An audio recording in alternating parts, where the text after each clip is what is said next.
So now I will introduce our guest speaker, who basically needs no introduction.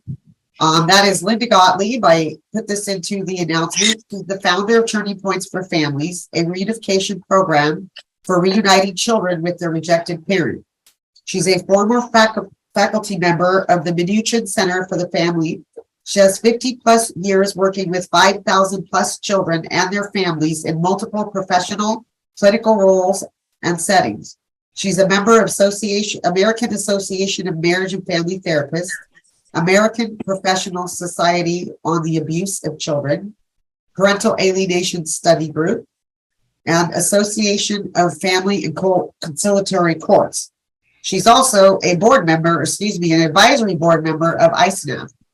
Linda is a qualified expert in parental alienation, estrangement, family dynamics, family therapy, child abuse, child sexual abuse, child psychological abuse, domestic violence, child custody, forensic evaluations, and family systems evaluations. She is the author of the Parental Alienation Syndrome, and the list goes on. So with that, Linda, the floor is yours. Good evening, everyone, and thank you for inviting me to this presentation. I do want to say that this PowerPoint presentation will be posted on Cindy's website, the ISNAF website, so you don't have to take a lot of notes. You will be able to get everything that I have talked about, all the PowerPoints. I realize this audience is lawyers, alienated parents, and therapists. So I've tried to make this presentation meaningful to all three groups so that they all can take something away from the presentation and use it in their situation, unfortunate situation. So let me begin with that. And so these are the four topics that I hope to cover in this presentation. Summary of the science underpinning the phenomenon of alienation, and bringing that science into the courtroom so you don't have to keep dealing with the junk science arguments and the naysayers. That's very, very important to all three of you in prosecuting your case, litigating your case, dealing with the therapist, and the entire situation. It's also important what to look for in a reunification therapist, and also going over some of the mistakes that you wind up in this terrible double-bind situation with traditional reunification therapists. I could not do this presentation without dedicating it to my dear friend and colleague, Stephen G. Miller. All the science in this presentation I learned from him. And so many of you out there knows what a wonderful person he was, so dedicated that he would take anyone's call, dedicate lots of time to deal with your personal situation, and just a tremendous, tremendous loss that I can't even begin to calculate. So in this presentation, I just wanted to share some of my experiences with him. This was taken in 2014 at a Connecticut presentation before the Connecticut Legislature Task Force on Child Custody. This is a couple, a very famous Connecticut case of the three triplets, and obviously they have no problem with sharing their story. This was taken in 2016 when Steve and I did a presentation under the auspices of the Delaware Psychological Association, where we actually met with three families who had come through the Turning Points intervention very successfully. And while we were there, they asked to meet Steve and me, and I obviously, I edited out those family members, which is why you have half a picture. This was taken in 2017, I believe, at the PASG International Conference in, I don't know if it was Washington or Philadelphia. I don't remember where. This was taken in Stockholm for the 2018 PASG conference. And we were in front of a famous museum. And Steve, I'm sorry, I forgot the name. If you're looking down at me, please don't hold that against me. But he took a number of pictures. He had to cover all the bases. So I do want to share, this was and this was taken in Florida in 2019 with my colleague, Shazia Sparkman, an alienation lawyer in Florida, Tampa, Florida. Steve and I were there on a case. And I just thought that if I'm dedicating this, I have to tell one of my Steve Miller stories. So we were on a case together a number of years ago. Steve was brought in to rebut the person who rebutted my evaluation and critique. And that nitwit person who was, I won't mention his name, he was actually on the faculty of a university, claimed that he taught clinical reasoning and decision-making, but he incorrectly defined the word empirical. I thought I learned that in Physics 101. But obviously this expert college professor alleged couldn't do it. So he was sitting at the desk of opposing counsel, which the experts were allowed to do in this case. And so he was throwing questions for Steve's cross. And of course, Steve disarmed him completely. So the very last question the lawyer chose, he was in a hole, he thought he'd stop digging. This other expert said, ask Dr. Miller to define the word validity. So in this time-limited case, everybody had very limited time to present their case. Dr. Miller said, that's a very interesting question. I'm so glad you asked it. His sandwich technique, and of course, that's always going to throw opposing counsel off with that introduction. So we said, well, there happens to be... I walked down the stairs. You tiptoed, pulled the leg. There happens to be a number of forms of validity, and maybe you could tell me which one you would want me to define, or would you want me to define all of them? So he said, well, there's internal validity, ecological validity, external validity, construct validity, content validity, criterion validity, concurrent validity, and so on. And so Dr. Miller said, I could define all of them for you. And opposing counsel said, I actually have no more questions of you, Dr. Miller. And he just decided that he wasn't going to waste his time anymore with this expert. So, Steve, we all miss you. We all think about you every day. And you are with everyone you trained because we are carrying on. Okay, so what is alienation? Just to briefly state it, it's the rejection of a parent, sometimes referred to as the target parent, by a child who has been influenced or programmed by the other parent or another parental figure, often referred to as the favored parent.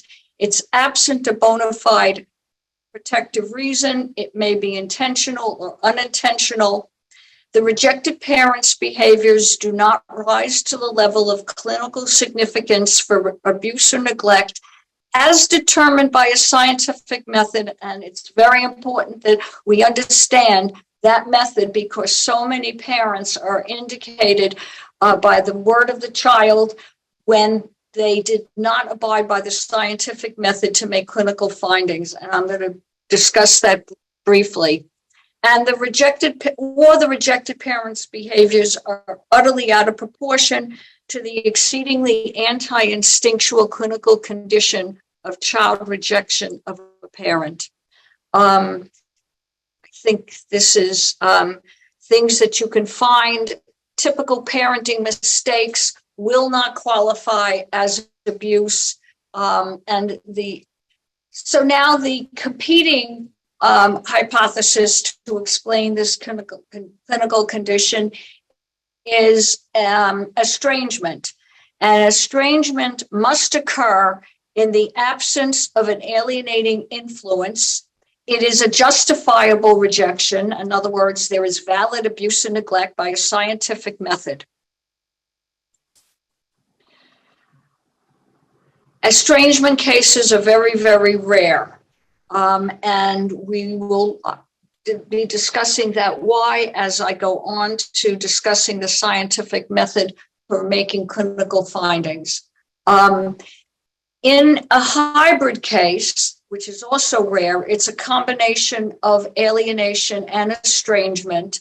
The alienated or the rejected parent has done something to qualify for abuse and neglect with scientific method, but the rejected parent the alienating parent blows it out of proportion, makes it worse than it is. This is very, very important to remember. I get so many cases where there was prior abuse, and they bring that up as saying that this is the reason the child has chosen on their own to reject the parent. Very often, the abuse has been remediated, and the parent has been forgiven. And there are many years of a close relationship after that. And then for whatever reason that the alienating parent wants to drive the other parent from the child's life, they claim that that abuse caused it. That is not possible. If the child forgave a parent for remediated behaviors and they had a wonderful relationship for a number of years, that in my mind would not qualify as a true estrangement case. And that must be scientifically evaluated. So a hybrid case should never be automatically assumed, or a case should never automatically be assumed to be a hybrid case. This is directly from Steve, just because both parents played a role.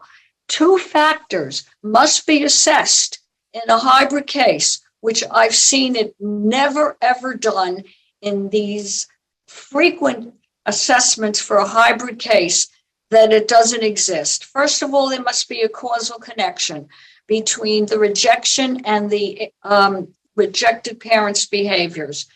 Very often, the rejected parents' behaviors as a reaction to the alienation are identified as the cause of the alienation. That is not possible. For something to be the cause of something else, it must precede the dependent effect. So that parent's behaviors must be assessed to see, was it prior to the onset of the rejection? The next reason that hybrid cases are often made incorrectly is because of the violation of the clinical axiom to consider severity. Very, very important to evaluate the extreme behaviors of the alienating parent as compared to what the rejected parent has done. Very often, what the child says caused them to reject that parent, the alienator does the exact same thing, and the child doesn't reject that parent. Or that parent had those typical mistakes prior to the rejection, and the child didn't reject that parent. We really need to assess the alienating behaviors for something that's really, really important. The fact that the alienator is modeling for the child antisocial behaviors. This, to me, is almost worse than the alienation, because the parent is violating court orders and involving the child by not sending the child for the parenting time. They are making knowingly false child abuse and DV allegations and asking the child to lie and confirm them.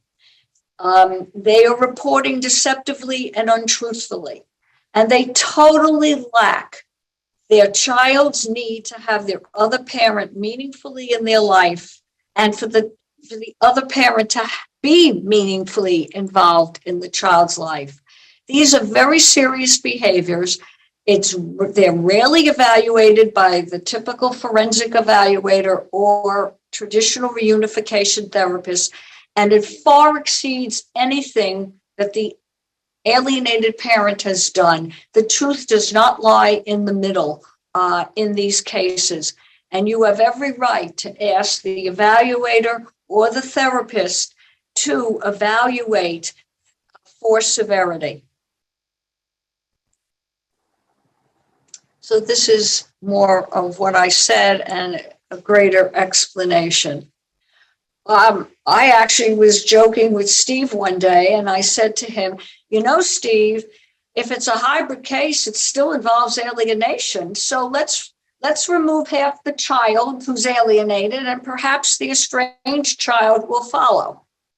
Because really, if it's a hybrid case, alienation's involved, and that's child abuse. And this is just some of the science in the clinical literature, and I'm just going to flip through it. You can get it from the website, but you should be able to argue in court that this is not junk science. This is in the Kaplan and Sadek's comprehensive textbook of psychiatry. It's something like 3,000 pages.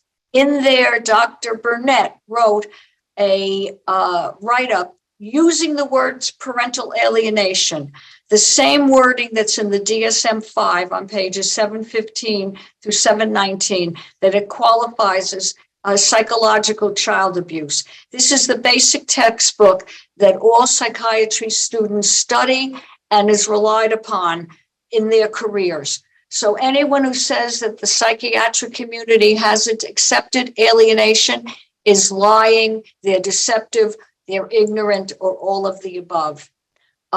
This is Dr. Burnett's book. I'm sure he'll talk about it in his presentation, where he cites the hundreds of professional articles and chapters that accept alienation.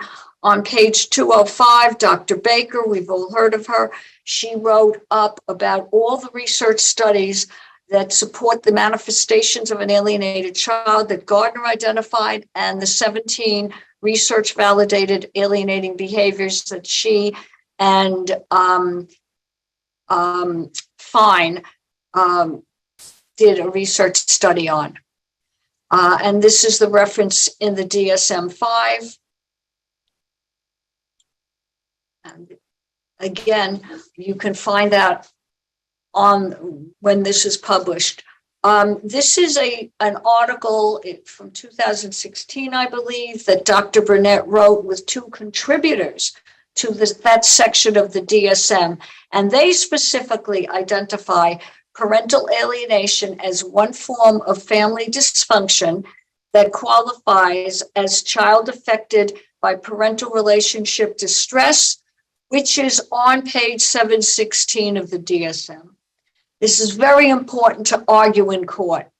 This is an article that Dr. Burnett published in a peer-reviewed journal of the science behind his 5-factor model. This is by one of our colleagues, Ashish Joshi, who wrote Litigating Parental Alienation, and he cites all the science. This was published by the American Bar Association. This is an article written by Dimos Larandos, a lawyer and a psychologist, co-author of the book with Dr. Burnett, Science and Law. And he talks about more than 1,100 appellate court cases in this country that found the testimony of the trial court on PA to be material, probative, and relevant. This should all be used in your cases to argue any dispute by a Daubert challenge or anyone who claims it's junk science. And this is by another colleague, Jennifer Harmon, Richard Warshak, again, Demos Lorandos. And they talk about all the research that confirms the phenomenon of parental alienation in the last several years. Another important article to use in court. I'm not going to go into details here. It's on my website. I've written about it extensively. Parental alienation not only has been in litigation for more than 200 years, the concept of alienation known as triangulation was the basis of the founding of the family therapy movement in the 1950s. So we go way back with that history. And I explained that there. A rose by any other name is still a rose, whether you call it triangulation, restrictive gatekeeping, selfish gatekeeping, it's all the same concept. And this is the founder of PAS, Richard Gardner, who first identified the 8 manifestations of an alienated child that are accepted in the scientific community and have been since researched and known to have a known error rate of less than 1%. I wish all my medical tests had a known error rate of less than 1%. My mammogram has a known error rate of 10%. This is highly important information to argue for your case and with any therapist who denies it. So these are the 8 manifestations and 3 additional ones. They'll be on the website. I'm going to give Cindy something I've written up to give greater definitions of these with examples. This is Dr. Miller again. This is a complex medical clinical situation. He cites that severe alienators likely have more than one or more personality disorder, narcissistic, borderline, antisocial, and paranoid. This needs to be considered when you consider the clinical axiom to consider severity. I want to make this point. It's been argued that only mothers do this, and that's why a lot of women's group oppose it. That's not true. Gardner never said that only mothers do this. Our research shows that fathers will engage in alienation in equal percentages to mothers when given the opportunity. So this is an equal opportunity employer, unfortunately. I want to go over this very briefly and take the time for this because we hear this all the time. It is a straw man argument to equate parental alienation syndrome with parental alienation. And we didn't just change the language to avoid the controversy. They are 2 different things. They have similarities, but they're not the same thing. A syndrome can only apply to an individual. So if you're talking about parental alienation, those 8 manifestations and the 3 others we identified apply only to the child. It's a very limited way of assessing this problem by focusing on the child. It leaves out the parents, particularly the alienator, but also the effect on the alienated parent. That's why we use the word parental alienation. It is a phenomenon that includes all the family relationships, which is why it's in the DSM under relationship problems that can become the focus of clinical attention.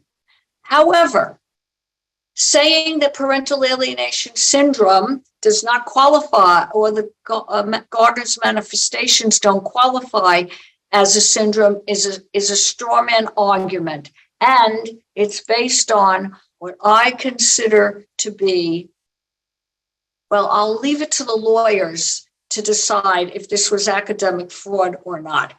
So this is the definition of a syndrome. A group on page 830 in the DSM, a grouping of signs and symptoms based on their frequent co-occurrence that may, M-A-Y, suggest a common underlying pathogenesis, course, familiar pattern, or treatment selection. This is what Kelly and Johnston wrote in 2001, upon which all the arguments that it's not a syndrome relies upon. They write, because there is no commonly recognized, empirically verified, and they finish the sentence. They turned a may into a must. And that to me is really, well, it's unfortunate because what the result to children, the result is actually criminal. So it really is a syndrome, the 8 manifestations. And in fact, in the very article that they said it can't be a syndrome, they go on to accept all 8 of Gardner's manifestations to identify an alienated child. Also notice they didn't say the alienated child doesn't exist. It's a reformulation of parental alienation syndrome. So that's also very important. In court, you need to know this. Your lawyers won't know this. Most of your therapists won't know it. And most forensic evaluators won't know it. So, like I say, these are the 7 manifestations. I don't know if this might be duplicate. Okay. So what do you want to look for in a forensic evaluator or in a reunification therapist? Because all of us don't have those skills. There are so many choices. However, there is a big difference between someone who knows family dynamics and all the other mental health disciplines. I'm going to make a medical analogy here. We all understand in medicine that you have your expert and your specialist. You have your primary care physician, who's your expert, and then you have your cardiologist, your urologist, your orthopedist, neurologist, and so on. Well, family therapy is a specialty discipline within the field of mental health. It has a very distinct knowledge base. That's why all 50 states licensed it, because it has a very distinct knowledge base from all the other mental health disciplines.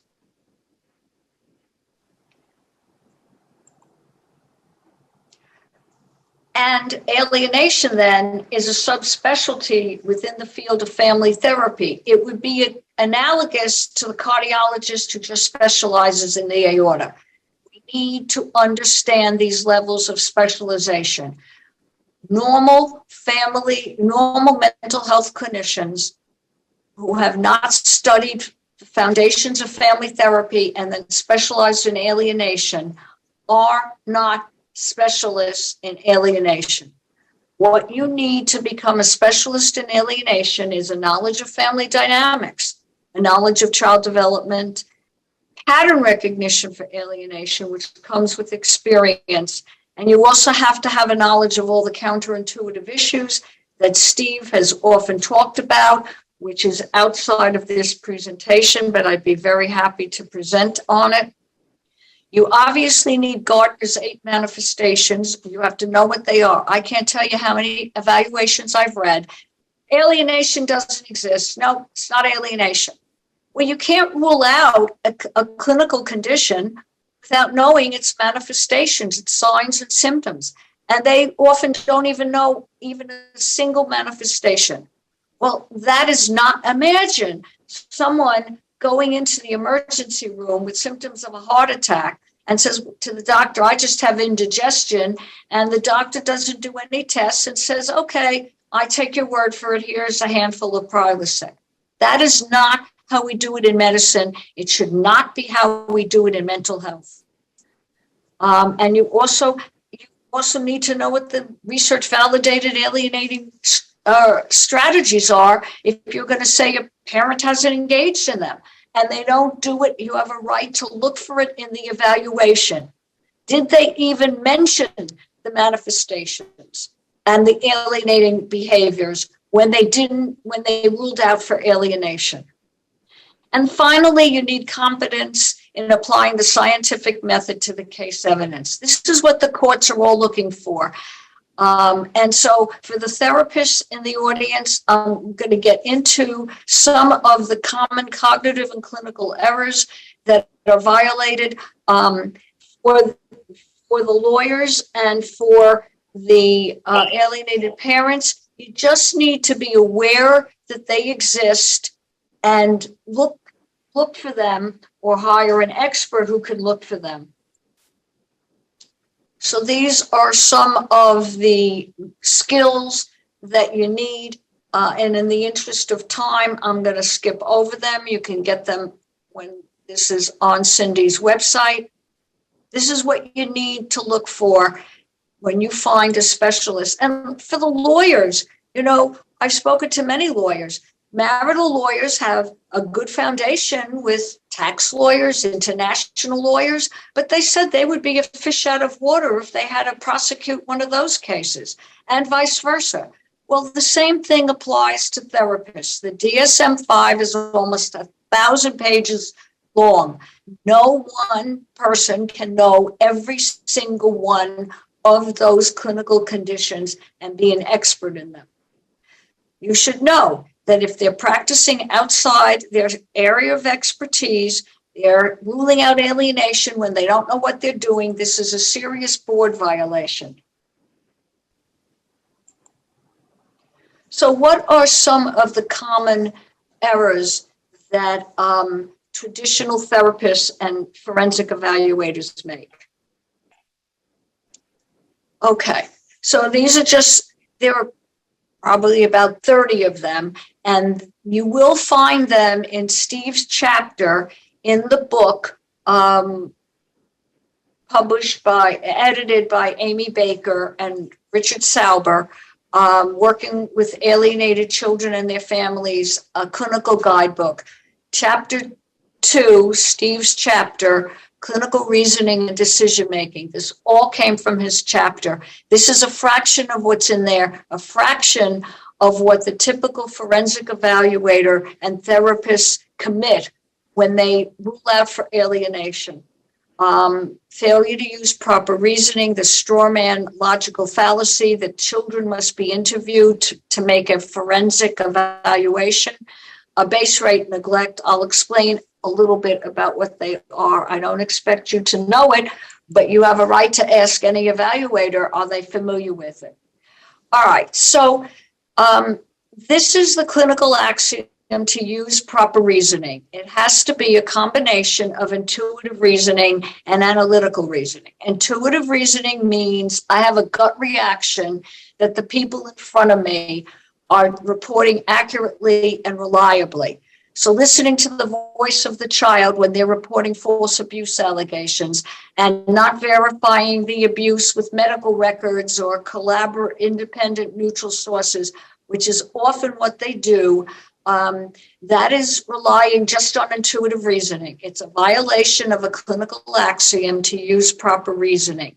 It must be verified with neutral sources like pediatric records. Why were the reports made 3 years later, suddenly when there's a divorce situation going on? That doesn't make sense. You have to use proper reasoning. And the child had a great relationship for years after the alleged abuse occurred. There's an article and a research study, Ignoring the Evidence, Why Do Psychologists Reject Science? I don't want to just focused on psychologists. I think the entire mental health profession does this. They just rely on intuitive reasoning that someone is telling the truth. Their instincts that someone's telling the truth. I'll get to the research about why that's so bad. So this comes from the actual study that Sharon Bagley wrote that article about. She was the science editor of Newsweek. And I can't see this exact quote here, which many clinicians give more weight to their personal experience than they do science. As a result, patients have no assurance that their treatment will be informed by science. The disconnect between what clinicians do and what science has discovered is an unconscionable embarrassment. And elsewhere in this article, another contributor has stated that that the mental health profession is operating in the pre-scientific era, like medicine had done. These are some of the reasons why you can't rely on just intuitive reasoning, that lying and deception are natural instincts. We all know this. We have to teach our children not to lie. They're not bad, but it is part of our survival toolkit from hundreds, maybe even thousands of years ago. So, and this is some of the research about that, which you should know and talk to your therapist or forensic evaluator. Why do you believe my child making these allegations 5 years later wasn't an issue then? Are you familiar with the fact that lying is instinctive, and that's why they appear so credible? So this is just some of the more research. You'll get it from the website. Next, we are very poor lie detectors. The research by these people, and they did it on all the studies combined of thousands and thousands of people, that we can only distinguish lying from telling the truth 54% of the time. It's almost like flipping a coin, no better than that. And I think that applied to CIA investigators, certainly not your average therapist or forensic evaluator. So again, listening to the voice of the child when we only have 50% accuracy is terrible.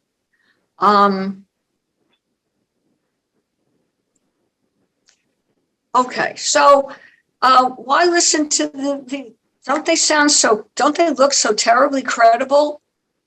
They can't sit on juries, but they can make decisions about a relationship with the parent and whether child abuse has occurred.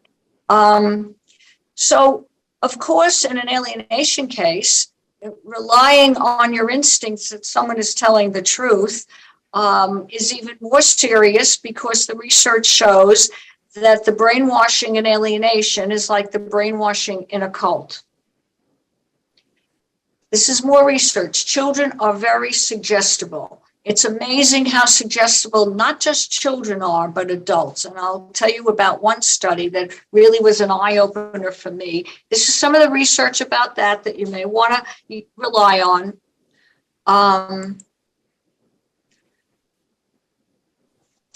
And this is research by Bruck and CC, the suggestibility of children. When children are repeatedly and suggestively interviewed about false events, assent rises with each interview, just by asking the question about the situation, even that could lead to a sexual interpretation by the interviewer.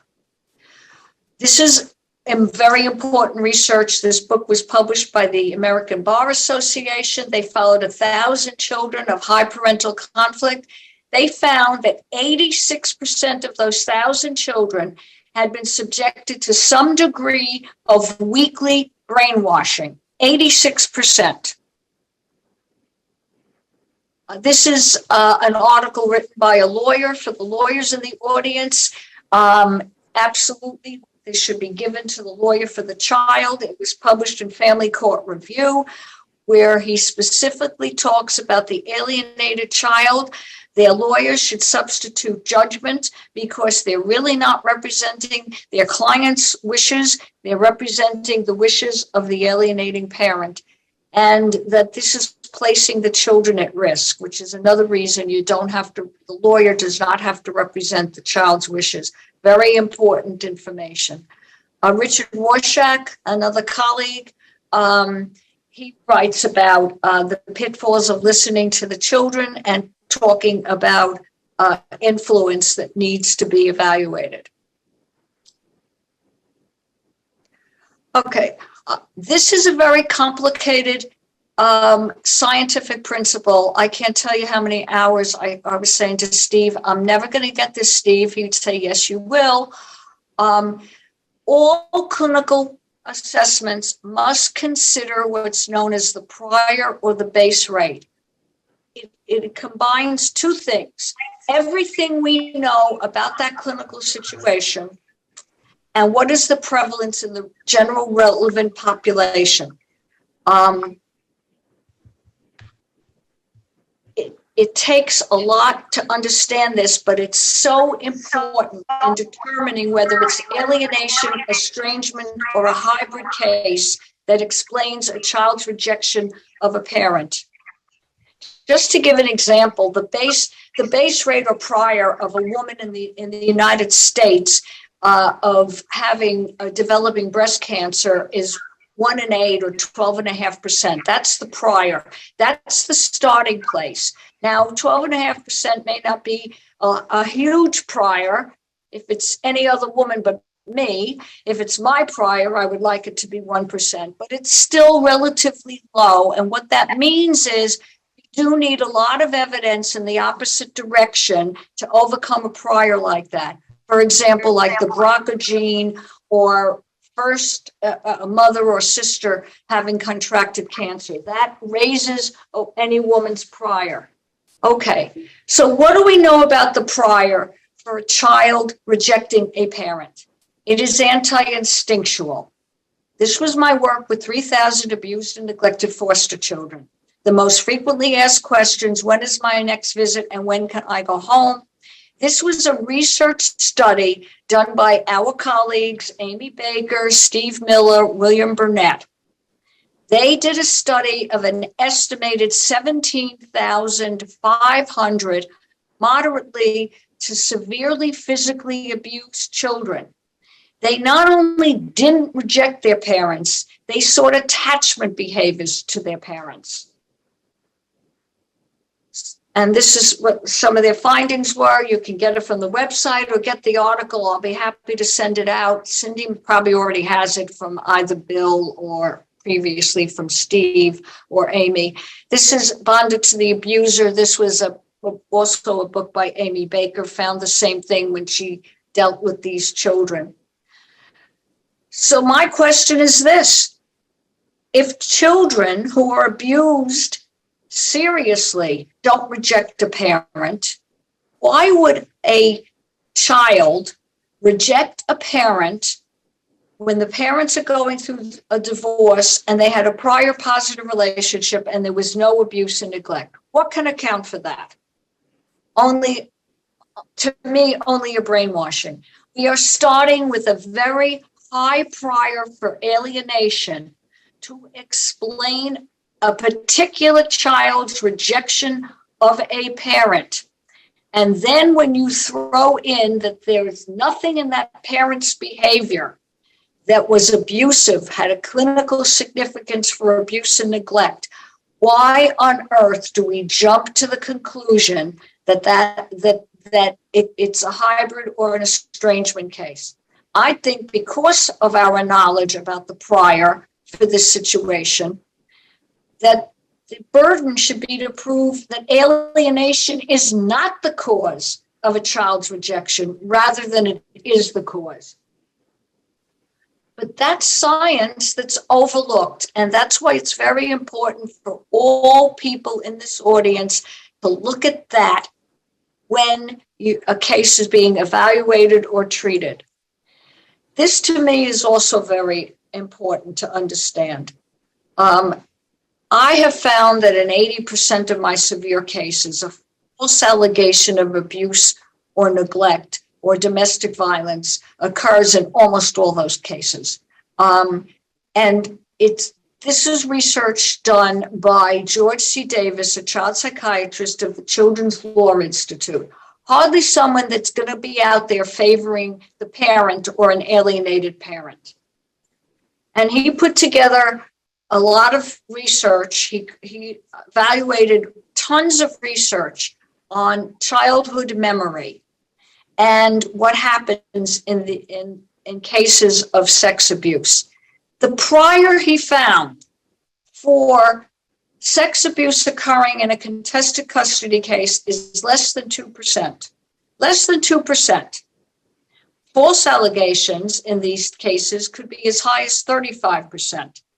Those priors are rarely evaluated by Child Protective Services or a forensic evaluator. They cannot make a clinical assessment for the validity of a sex abuse allegation without considering a 2% prior. And as Steve would say, a 2% prior, it's actually less than 2%, is so low that what kind of massive overwhelming evidence would you need in the opposite direction to overcome that prior?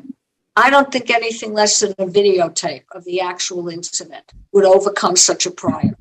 And yet we give voice to the child. It's backed up by the alienating parent, and therefore it must have happened. You cannot make a clinical finding on that basis alone, intuitive reasoning. And here, Dr. Davis just talks about, when do these false allegations arrive? Conflicted caretakers, adversarial leading proceeding, positive and negative consequences that he calls about coaching. So I'm just gonna, you have this in the PowerPoints. Another situation that is failure by therapists and evaluators is to develop a differential diagnosis. What does that mean? It means that you need to know the difference between a heart attack or indigestion causing the symptoms. Is it alienation? Is it estrangement? Is it a hybrid case?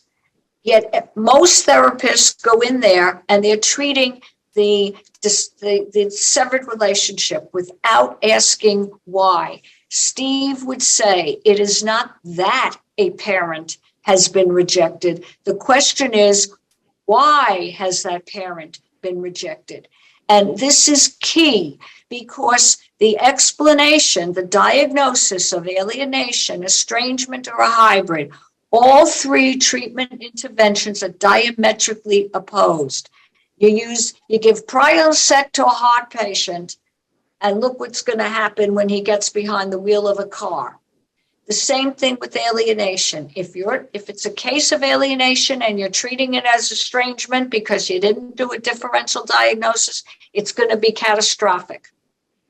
You have a right to ask the therapist, what is the cause? What is the diagnosis here? Skip over that. Failure to develop treatment priorities. Okay, the highest priority is to protect the child. This is from Steve, not to restore the relationship with the alienated parent. That's secondary.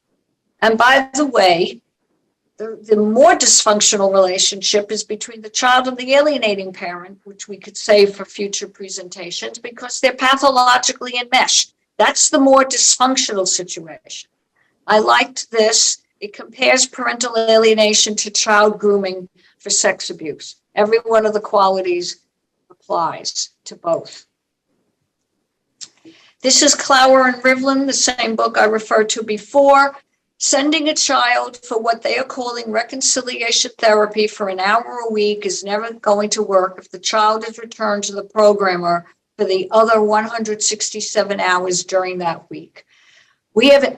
Our research continues to confirm, regarding 1,000 children, that even under court order, traditional therapies are of little, if any, benefit in regard to treating this form of child abuse. That's what it is.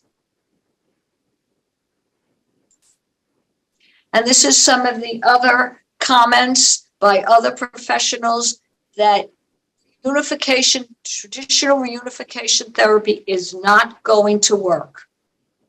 Even in moderate cases, many moderate cases. So here you have more research in this book, which you can be armed with. I'm not going to go into why it is psychological maltreatment too much, but it qualifies as ACE experiences. And this is some of the research about that. You can get it from the PowerPoints. Okay, this is also very, very important for everybody to understand. How many evaluations you've picked up saying there's no alienation and the rejected parent is anxious and that's caused the rejection, and they make their findings and they don't tell you to what degree of clinical certainty those findings are made. Whatever they say, they don't tell you to what degree. Well, is it 100% clinical certainty that your abusive, for example, no clinical test is ever 100% except maybe a biopsy, but that's very rare. Notice in their evaluations that they rarely say what degree of clinical certainty they've made their findings. Whatever it is in the case, it's against you and in favor of the alienator. Sometimes they will say the standard to a reasonable degree of psychological or clinical certainty. Well, you need to know that that reasonable degree, it's the preponderance of the evidence, more likely than not, is a shade over 50%. That's all it is. That means it could be a shade under 50% that they're wrong. So they're driving you from your child's life or telling you you suddenly need supervised visits and rarely need to have visits because they're only 50-50 right, because basically that's what it is. And you have every right to ask, what degree of clinical certainty are you making these findings about me? That I committed child abuse or that I committed domestic violence or whatever else. And then they have to defend it. How does the evidence support their clinical certainty? They can't do it because they haven't abided by the scientific method to make findings. These are always, and I'm giving you information, by the way. I'm not telling you how to present it to your therapist.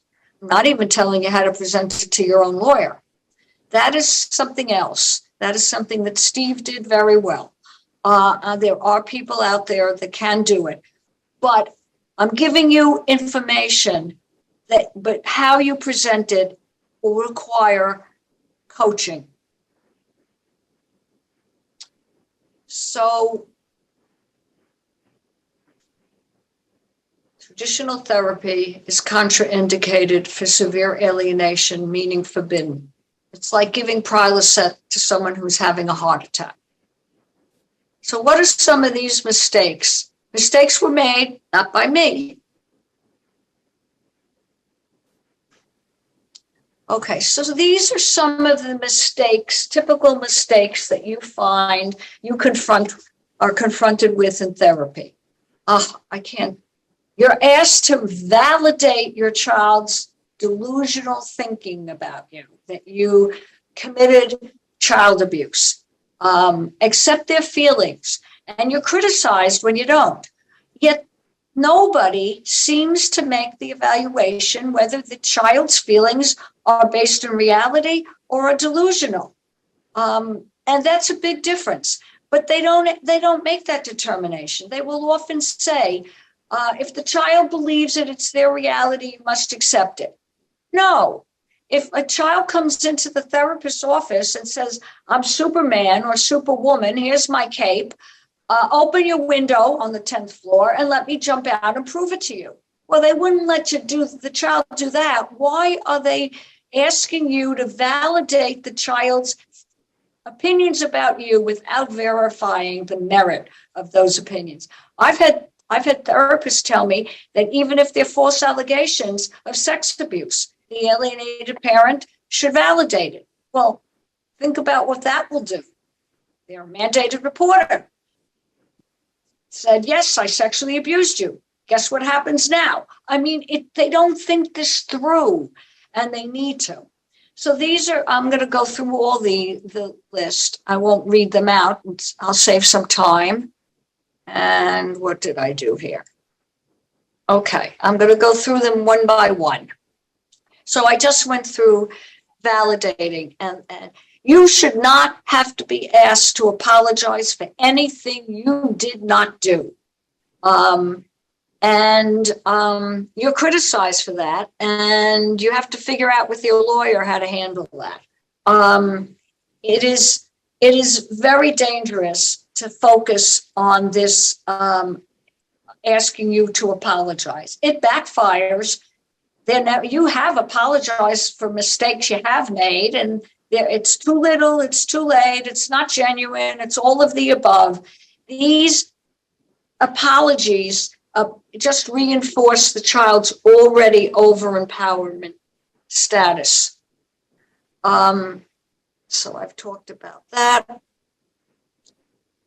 It's ammunition for the alienating parent. Aha, your other parent finally apologized. It took all this time.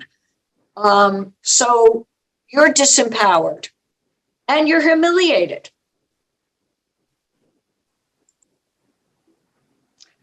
So I like this. Someone wrote this because that's how I think therapists make alienated parents feel. A lot of them, and forensic evaluators. This is all the same. Science matters. There is absolutely no evidence at all for validating anyone's opinions and feelings and thinking it has therapeutic value. You need to ask that therapist, show me the research that shows that validating my child's feelings have therapeutic value. There is none.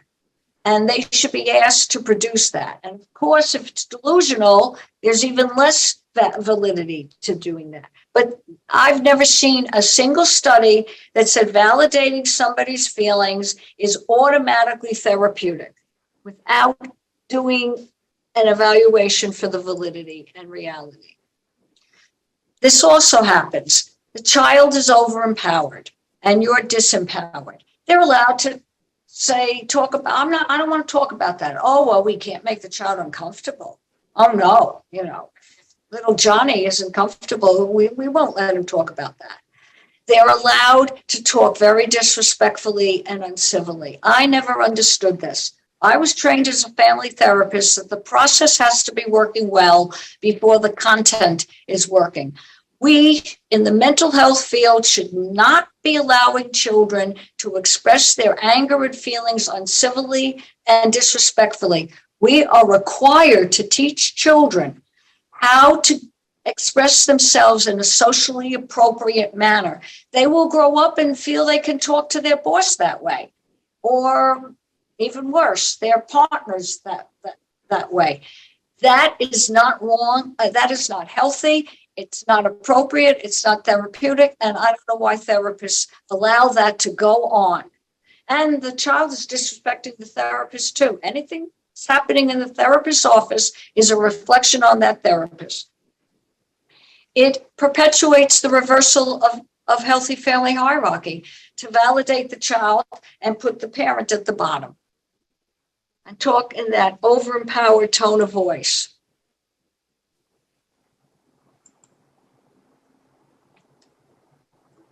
So this form of therapy blames the alienated parent. They treat the alienated parent as if they're a child abuser. They fail to ask or show no interest in the alienating parent's perspective on the family dynamics. That's a violation of the clinical axiom to consider the total clinical picture. Who would go in to listen to one side of a debate and make a decision for that debate, or sitting on a jury and only hearing direct and not cross? And yet that's exactly what happens in therapy. They don't want to know your side of the story.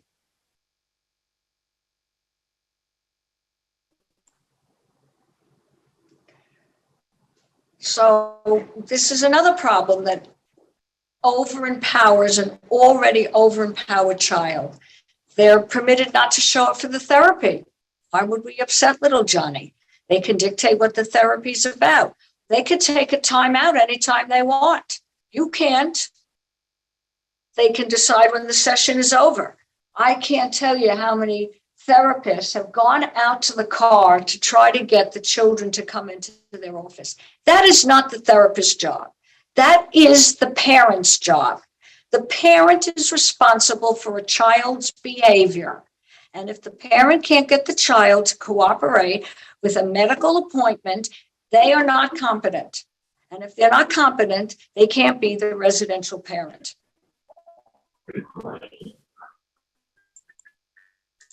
This is what I believe happens in that therapy. This is therapist-assisted elder abuse. Failure to identify appropriate criteria for progress and success. You are entitled to have a treatment plan with definite behavioral goals and anticipated completion dates. When was the last time you had that treatment plan? And you are allowed to participate in the development of those treatment goals. How many times has a therapist written up, well, they haven't written anything, but they report that you're not cooperating with their treatment? Well, imagine a medical provider saying, well, you need an operation, but I'm not telling you what it is. I'm not telling you how long it is. I'm not telling you what the risks are. I'm not telling you how much it will cost. And I'm not telling you if you'll recover.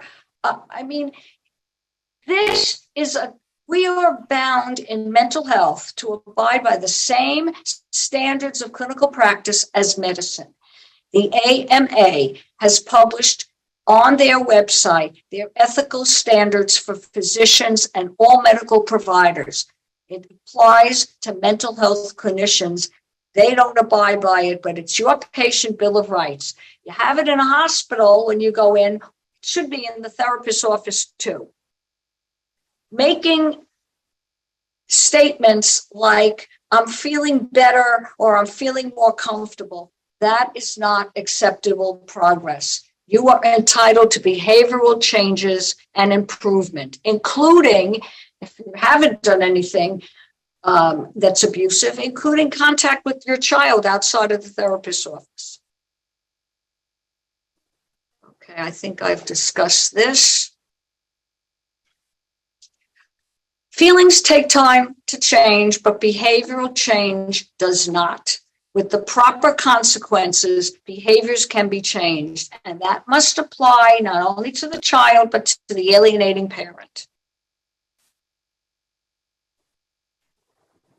Taking baby steps towards reconnection is also based on a faulty assumption that the child needs time to adjust, as if the alienated parent is too dangerous or can be tolerated in small doses. That sends the exact opposite message of what you want to send to the child. The child's contact and ability to behave towards you is not dependent on time.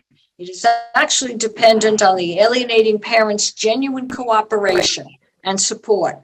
And if they can't provide it, it's the wrong therapy.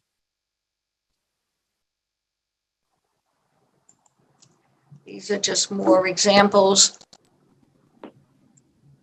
I want to rush through it because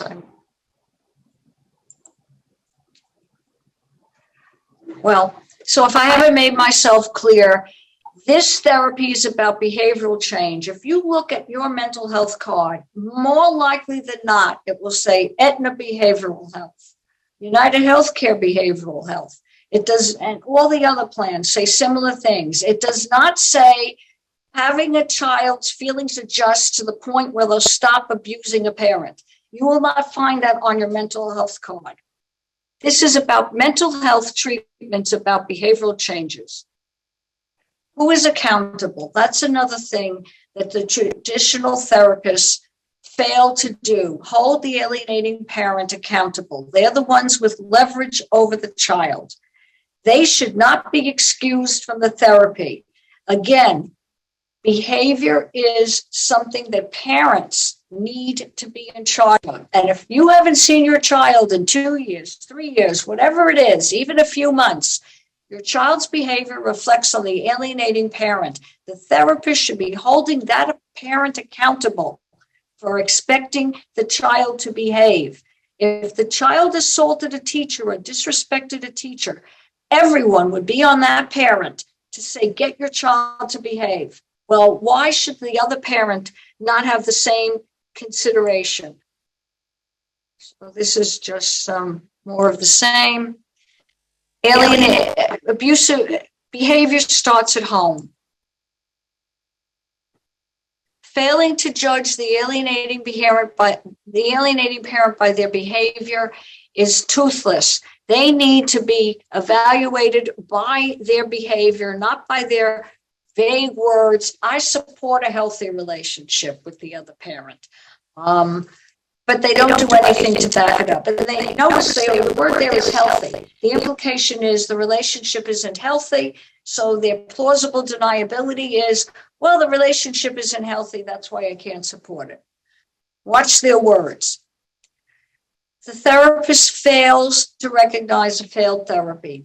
These go on for years. It makes no sense. The research shows that children will flip like a light switch when the alienating parent requires them and really conveys genuine support for the relationship with the other parent.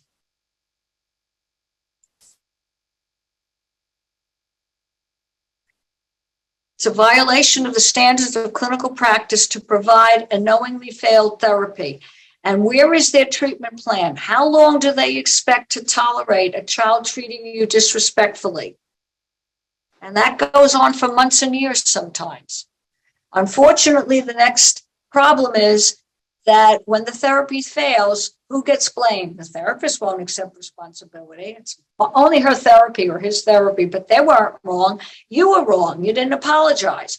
You didn't accept their feelings. You didn't acknowledge abuse that you didn't commit.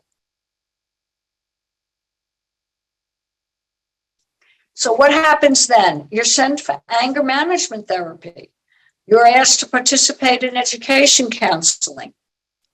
All the expectations fall on the alienated parent, not the child and not the alienator. So summary and conclusions. Parental alienation is a dysfunctional family dynamic that has a long history in jurisprudence and family therapy. 40% of the scientific research about alienation has been undertaken since 2016. These were all in the articles I presented. There's no dispute in the scientific community about its existence. Those who dispute its existence have yet to produce, this is important, a single scientific study that found that Gardner's 8 manifestations of an alienated child appear in severely physically abused children or non-alienated children of divorce. Not a single study. And those who dispute the validity of the alienating behaviors, they have yet to produce a single study that shows that separating and divorcing parents engage in these behaviors when they are not alienating. There's no alienation or the child hasn't rejected a parent. So severe and moderate cases require a subspecialist in alienation and estrangement. Severe cases are generally associated with complex psychiatric issues or severe psychopathology. PA is not difficult to diagnose if you know what to look for. Conventional therapy is virtually never effective. Highly specialized intervention is required. So these, I think, are some topics for future presentation. Elements of safe and effective therapy for moderate and severe PA cases that have been peer reviewed for safety and effectiveness. Greater discussion on the numerous counterintuitive issues in alienation, which confound most forensic evaluators and traditional therapists. I think this is very important. The fallibility of psychological tests when applied to an alienation case. There's a high false positive rate. They've never been validated for someone going through a custody evaluation despite their frequency, and certainly not an alienated parent. And they are supposed to be used for hypothesis generation only, not confirmation. So if you get targeted by the evaluator for a bad evaluation, you need to know that the limitations of these tests. We need greater discussion of the common cognitive and clinical errors that result in most erroneous findings, and an enhanced discussion of the 8 manifestations and the alienating behaviors. So I hope I'm invited back for more presentations. So thank you, Linda, for your amazing presentation. And I'm certain that it has touched a bone with everybody on this call. So I'm going to go through the questions. And first, I would like to state to everybody ISNAF will post this on our YouTube channel, not our website. Our website pretty much just has about the organization, but that's okay. We already have many other videos. Linda's on there, Dr. Miller's on there. And I also want to thank you for making a tribute to Dr. Miller. Like, what an amazing loss he was. And I hear you coming through him. And so thank you for. Thank you. That means a lot to me. So let me go through the questions. Let's see. Number one question is, do you ever see parental alienation presenting as oppositional defiant disorder in teenagers? There are a whole host of comorbid symptoms that we see in these children. And obviously, I'm reluctant to give a child a label. But obviously, if the alienator is modeling antisocial behaviors, breaking court orders, making the child lie, that's oppositional defiant behaviors. So I'm reluctant to label it that, but I would say that what's happening is these behaviors have been modeled and normalized by the alienating parent.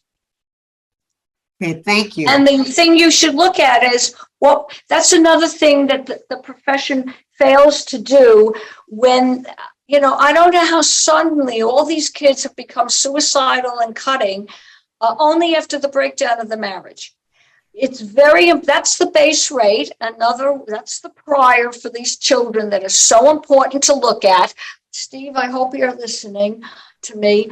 What were these children behaving like prior to the breakdown of the marriage?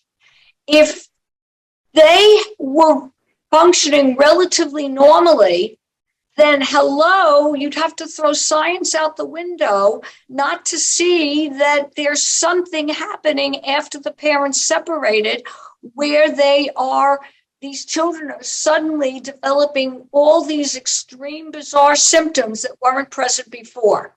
So you have to relate it to something happening in the family.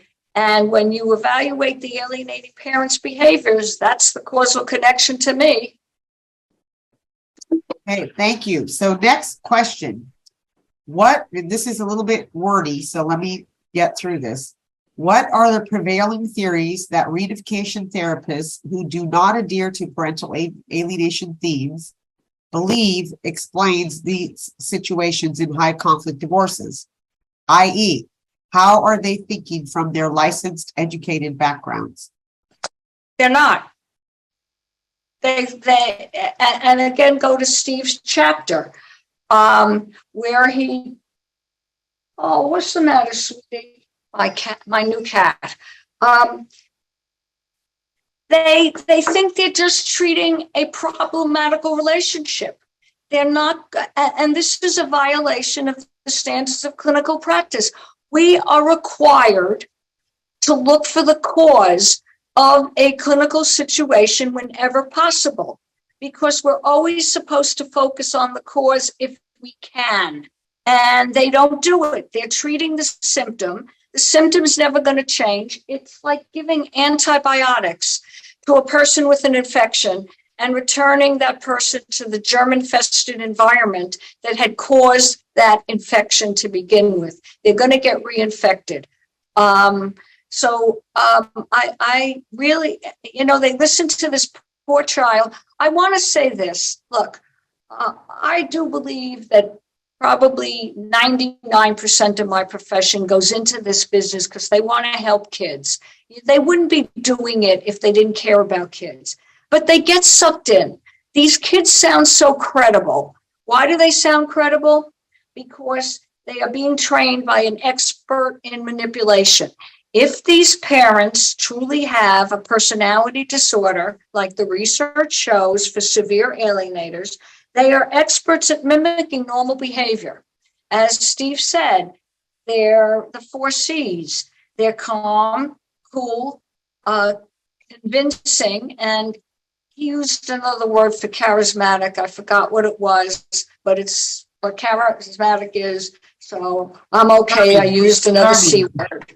Oh, wow. Okay. Um, but yes, so they get duped by these poor children who sound so credible that they're being abused by a parent. And they unfortunately don't scratch the surface. They don't ask follow-up questions, like, more details. And so that's why they make these mistakes. Okay, so I'm going to move on. Thank you. So I'm going to move on to the next question, which I'm sure everybody would like to know if you have this resource, which I'm going to assert needs to be created. Psychology Today lists therapists by zip code all over the country. I have seen family therapy listed, but have never seen the subspecialty of PA. So I'm going to add the question to that. Where can parents get the list of those who are knowledgeable about PA and have been certified, if you know of a place? Okay, well, we're not certified in PA, and we've talked about it. That was on Steve's to-do list, along with Amy Baker and a few other people. First of all, I would start with the PASG group. That has a wealth of people who have learned about this. You have to look at their CV. You have to look at their training. You have to ask them, well, first of all, if you go in and say, do you believe in alienation? And they say no, well, strike one. Well, that should be strike completely. It's unfortunate that so few people really do specialize in this, and it is a real big problem. I don't know what the solution is, but you can look at that list on PASG and call people in your state or locality, and maybe they could recommend somebody that they know. But it is a big problem. Okay, thank you. So be aware. And the other challenge, not only in looking for your own therapist, is that oftentimes judges will assign a named therapist to your case, and then you're stuck with whatever you get. So beware. Next question is, and can I just, that's why I said, if you're stuck with a therapist, you shouldn't just write off the therapist. Again, I gave you information tonight that you could use. Again, you need to get professional counseling as to how to use the information. You don't want to alienate the therapist, so to speak, but you need to,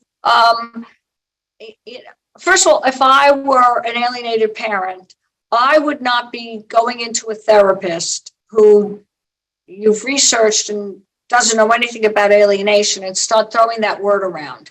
I would not use that at all. That'll get their back up.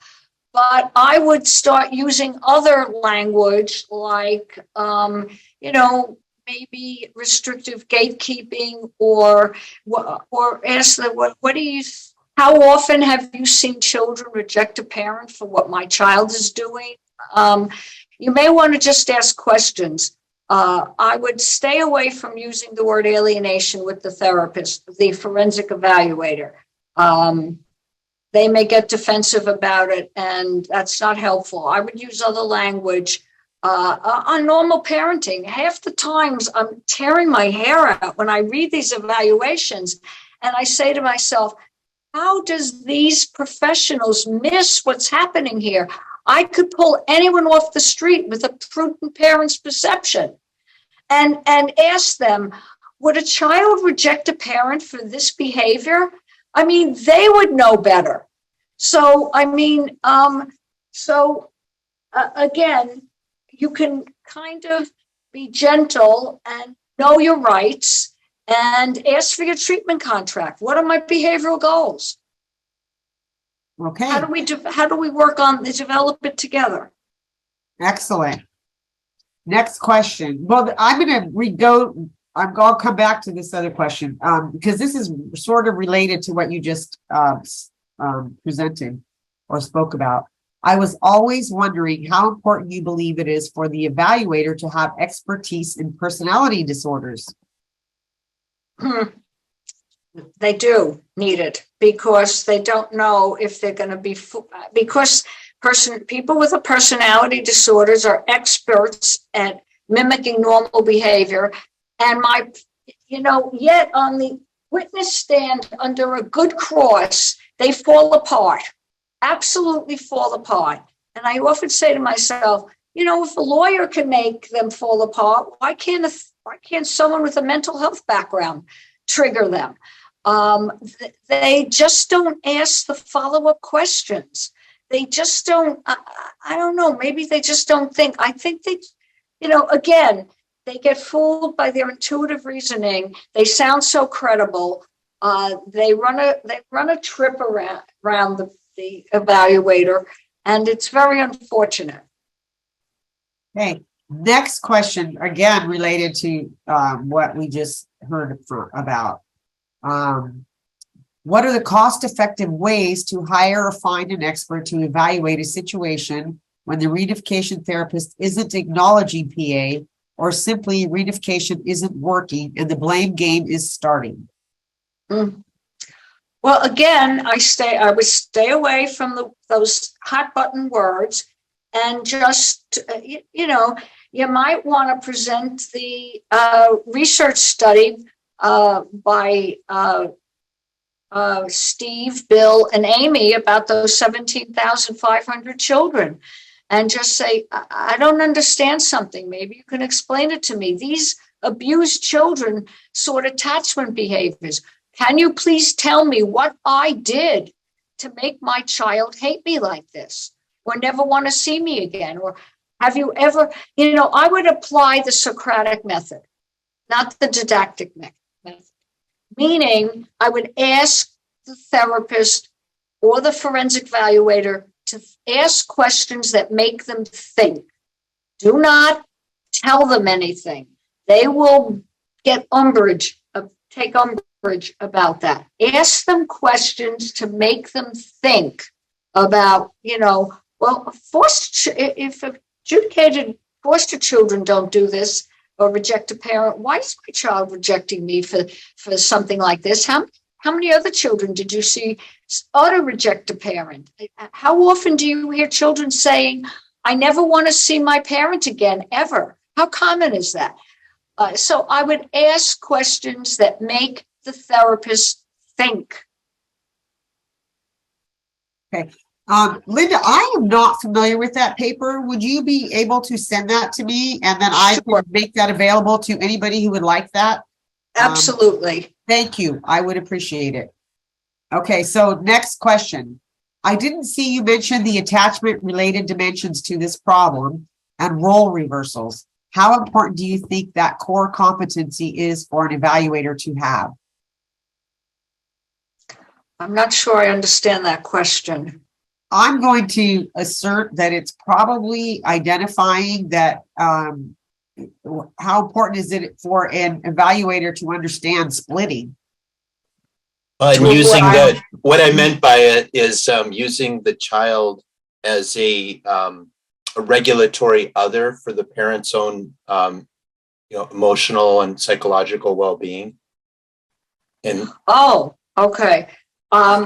I didn't have time to get into that, but that is one of their alienating behaviors to make the child. It's what's called. It's part of the pathological enmeshment, and we call it parentification, where the parent makes the child feel responsible for them. Their emotional health, they'll, when you go to your other parent, I'm so lonely. I don't know what I'll do with myself. Or, how could you go to that parent when he or she treated me so terribly? Anything that makes the child feel guilty and responsible for that parent. Is that what you were asking about, Brett?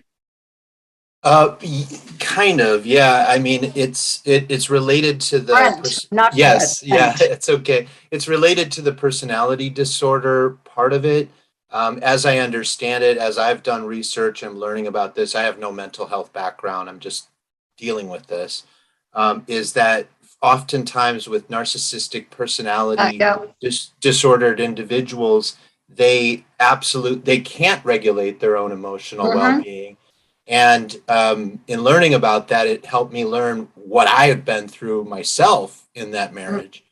And but when the marriage ends, and now it's the parent with the child, now they need to replace um, that regulatory other, or that basically the person that they rely on to um, modulate or mediate their own their inability to deal with their own emotions. Well, like I say, the research shows that severe alienators likely suffer from one or more personality disorders, and I usually find that they suffer from all three. So narcissism is one of them, um, and And narcissism and borderline are on a spectrum, are they not? So they're it's not that they're separate necessarily, they just present on a spectrum. I don't know what you mean by they're on a spectrum. That's that's something very different than Asperger's syndrome. That I don't know what you're talking about when you say spectrum. I meant borderline personality disorder and narcissistic personality disorder. Those two they're specifically. they're a part of a group of just a personality disorder in general.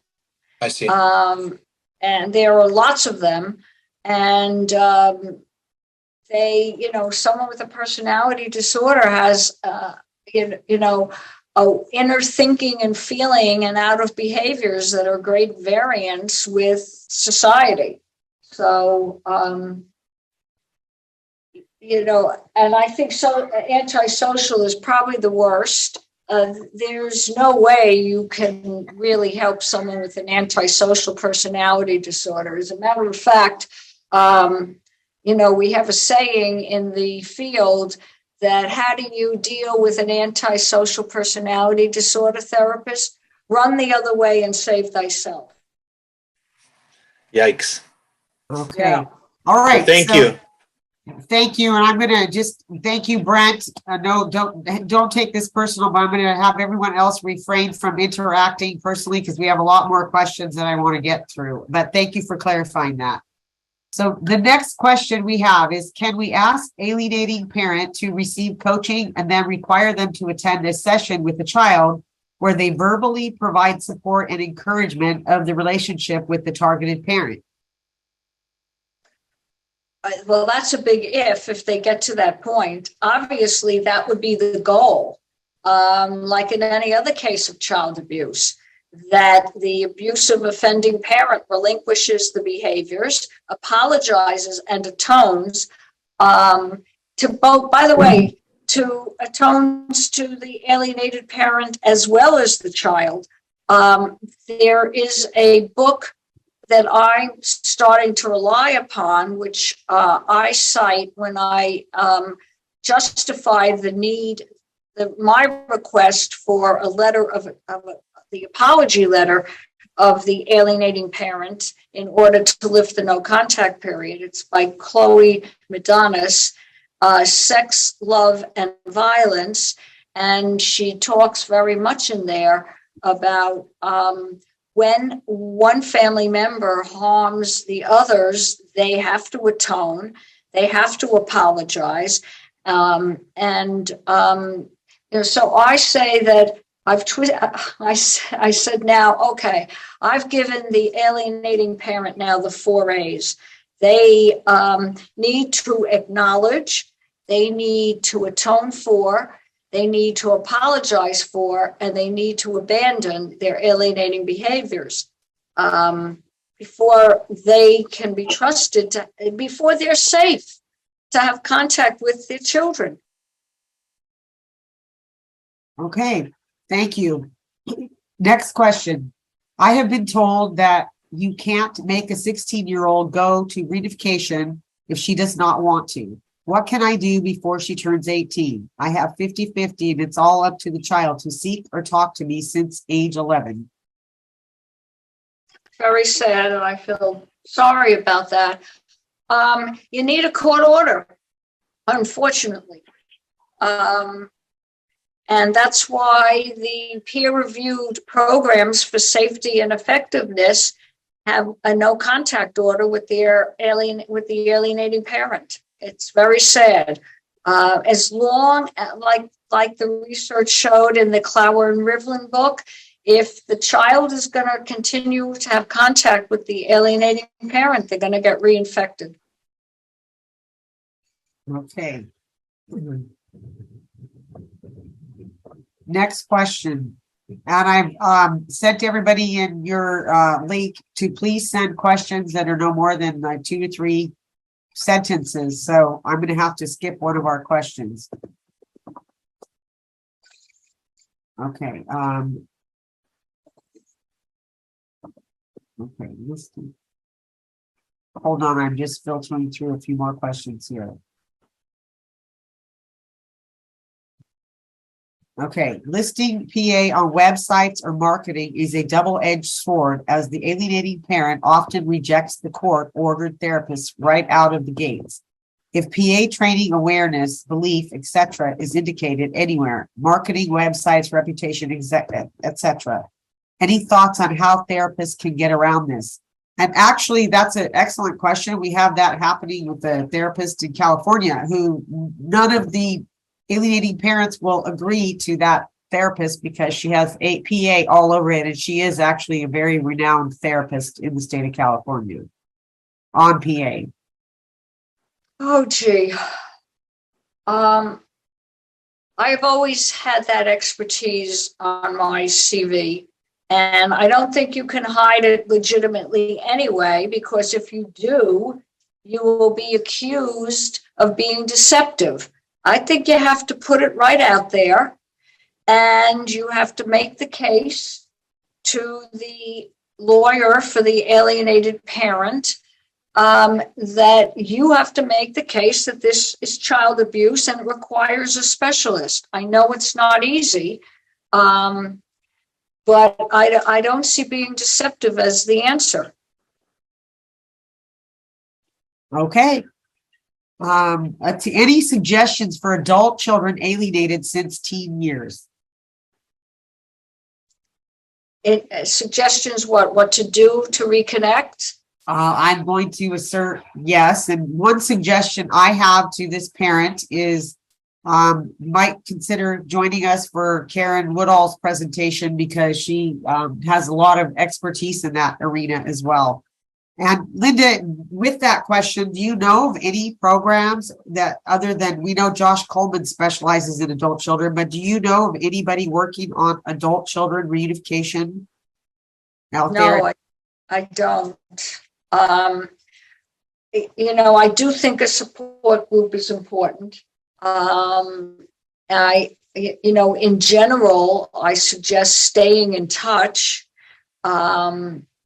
At least once a month, holidays and birthdays. Don't forget your child.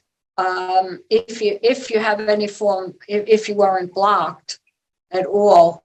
But I think it is a good idea to get ideas from other parents who have been through this. Okay, thank you. So we're a support group. Everybody's here. So you're welcome to continue in the work. Next question. Is there a prevalence of substance use disorder among alienators? Substance abuse? I'm going to guess it says use, but I'm going to guess the intention is substance abuse, or it says substance use disorder. I don't know of any research that shows a connection either for the, well, not for the alienating parent, but I do know that Amy Baker has done some research that children who are victims of alienation have a much higher drug abuse rate than the general population. Yes. Okay. So, yeah, there are, well, I don't want to make that statement. I'll stay away from that. My alienated kid's father recently died. They are now adults.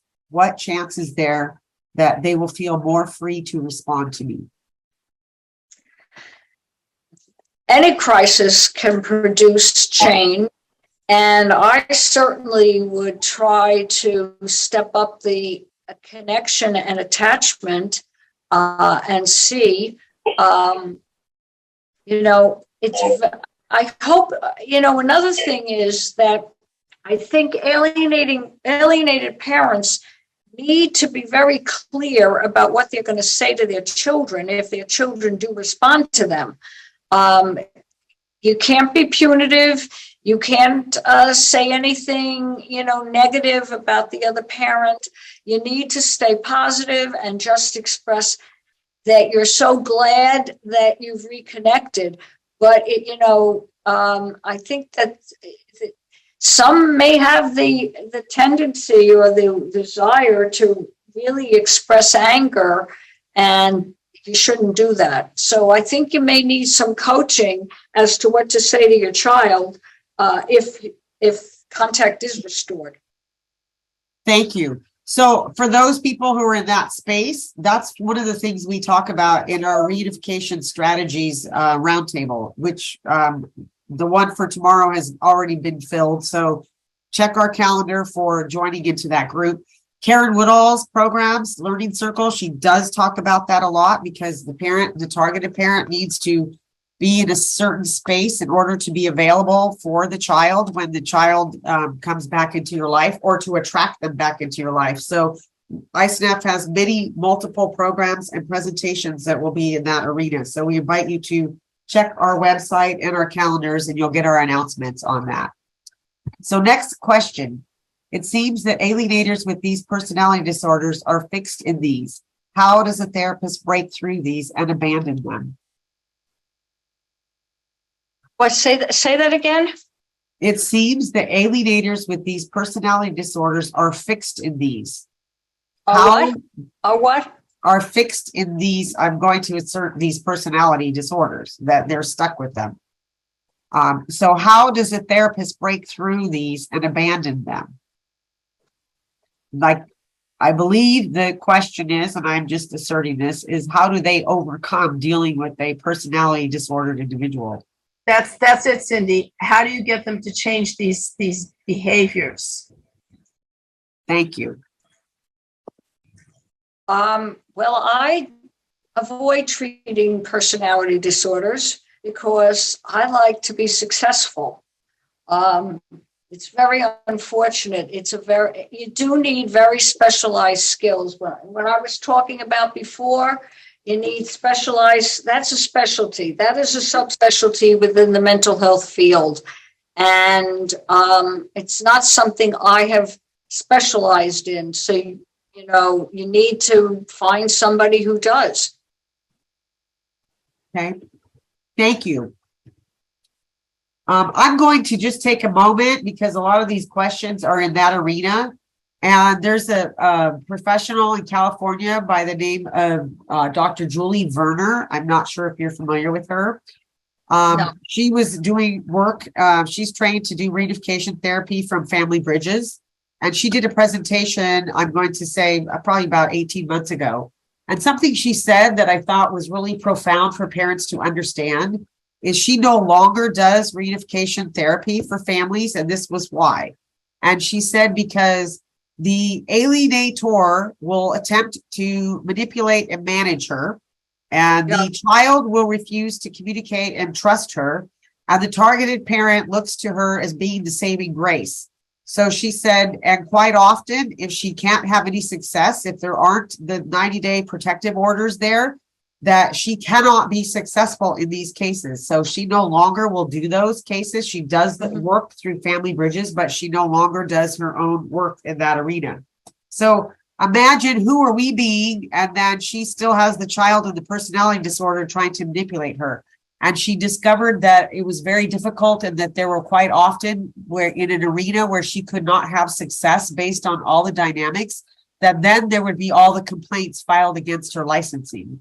So just keep that in mind as we're working with these therapists, and as targeted parents, we're looking to them to be our saving grace. And what dynamics are they left to work with? Be mindful about that.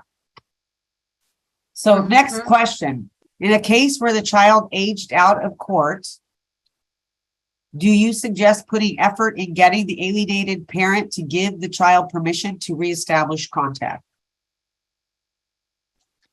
To give the alienated parent permission?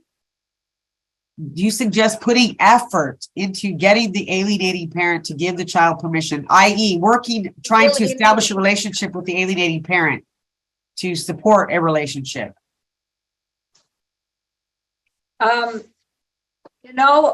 mean, it's always an option. I don't think people should bang their head against a brick wall. I don't know why the parent would change just because the child aged out. I don't think that they have done anything significantly different. That's a motivating factor. Okay. So, all right. So the next question here is, there a support group for alienated parents with adult children? ISNAF does run roundtables. If you're interested, just let me know and I will do another one for adult children. And that's working with 4 other parents focusing on adult children. Okay. We're getting to the end here, and then we're also running into our time. Okay, can you give information for the course in Europe? I live in Europe and have never heard of any post-grad courses in PA. That was Amanda. So Amanda Sillers runs an organization called Eeny, Meeny, Miny, Mo. Deb, I'm going to suggest that you might write to her. She's in Australia for that information. There's okay. The slides from this presentation will be posted onto our YouTube channel, and we will make sure, given we did this appropriately, got it recorded right away, should be very little editing, so we should be able to get that out fairly quickly. And finally, let's see, we're going to go with multiple thank yous to you, Linda, multiple thank yous for Dr. Stephen Miller, and I can read them all, and I'll read this one. Ms. Gottlieb, thank you so much for your presentation. I deeply appreciate your passion, and thank you to ISNAF. So thank you. And for everybody to know, we've already prearranged with Linda. She will present again in November. And then we may actually add her for a couple of other presentations. Send me topics that you might like to hear in that arena. But I want to thank you all for joining ISNAF. Thank you, Linda, for your wonderful presentation. And thank you for being willing and able and available to be a student of Dr. Stephen Miller, because now we will carry forward his work in that arena. So Thank you again. So with that, when I send you the presentation, it should be in PDF form. Well, you know what? I wasn't planning to send that out. You can if you want, and then people who would like to have it can request it, and I'll send it out to them if you want, or we just get it off our YouTube channel, whatever's easy. No, you could post it. Okay. So go ahead and send me your PowerPoint, and those who would like to get the PowerPoint, please send me an email, and I would forward that to you. All right, based on your email that you send. So finally, with that, we thank you for joining us, Linda. We are so grateful to have you on our advisory board and all the work that you continue to do and your expertise. And we invite everybody to join the conference that PASG will be presenting in June. If you're not familiar with that, reach out and I will get you that information. And my final closing quote that I have based on this evening's presentation is by Mark and Angel. And that is, never regret being a good person to the wrong people. Your behavior says everything about you, and their behavior says enough about them. So with that, I hope you've got lots of great information. Thank you for joining us, and we'll look forward to seeing you in our next presentation. Thank you again, Linda. Thank you, and thank you for inviting me. It's Thank you. always our pleasure and anytime. Good night, everyone.